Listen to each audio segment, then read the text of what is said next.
Halo, perkenalkan, nama saya Felicia Ivana Rudianto, NIM 221026.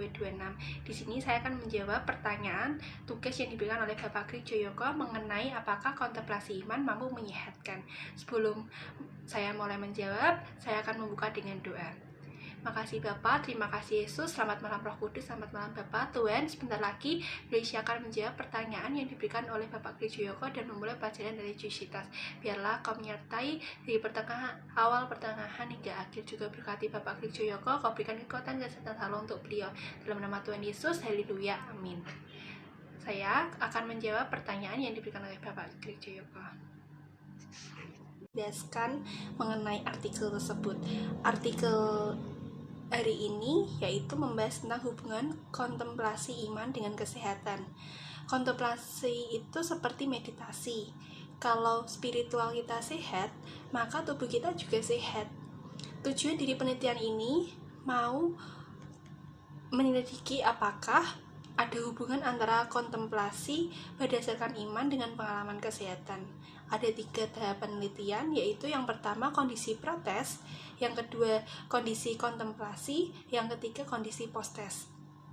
Nah, subjek penelitian yang diambil ada 7 orang, 5 perempuan, dan 2 laki-laki yang berlatar belakang agama Kristiani.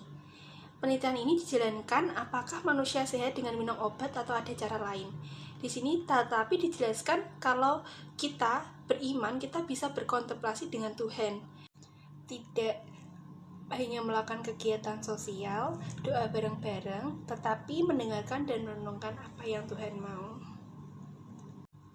Di sini saya akan membaca Filipi 4 mulai dari ayat yang ke-4 sampai yang ke-9.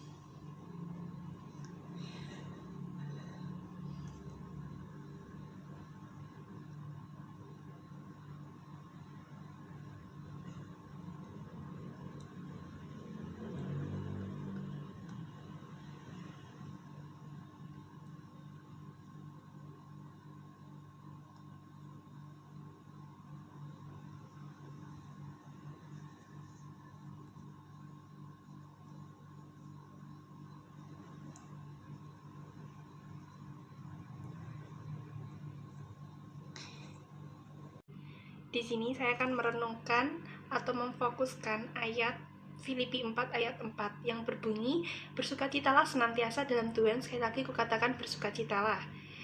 Orang biasanya bersukacita ketika sedang berada dalam kondisi atau situasi yang baik dan menyenangkan.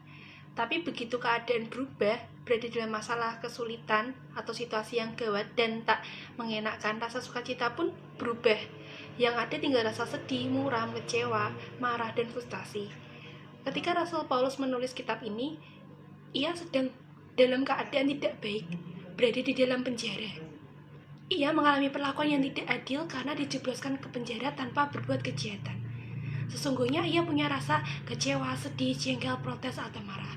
Tetapi hal itu tidak dilakukannya, karena ia tahu adalah konsekuensi yang harus diterima sebagai pemberita Injil.